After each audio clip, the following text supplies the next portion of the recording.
আপু, organic সাবানগুলো soft হয়ে থাকে কিন্তু এমন নরম না যে ব্যবহার করা যাবে না। আমি সাবানগুলো তৈরি করে থাকি সেল দিই। সাবান ব্যবহার করার মতোই নরম, সফট। বাজারজাত সাবানগুলো যেমন ক্ষার দিয়ে বিভিন্ন রাসায়নিক দিয়ে শক্ত করা হয় অতিরিক্ত, তেমন না। কিন্তু সাবানটা এমনও না যে ভেঙে যাবে।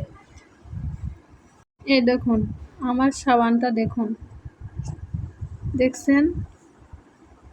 এ দেখেন, চাপ দিচ্ছি ভেঙে যাচ্ছে। এ দেখেন, সাবানটা ব্যবহার করার মতোই শক্ত। বাজারের সাবানের মতো আমার সাবানে কোনো ক্ষার কি স্মেল, রাসায়নিক স্মেল কোনো কিছুই দেওয়া হয় না। একদম অর্গানিকভাবে তৈরি করা হয়ে থাকে। সাবানটা দেখুন কত সুন্দর দেখতে লাগছে। সাবানটা আপনারা ব্যবহার করতে পারেন। এই সাবানের কোনো ক্ষতিকর কোনো দিকই নাই।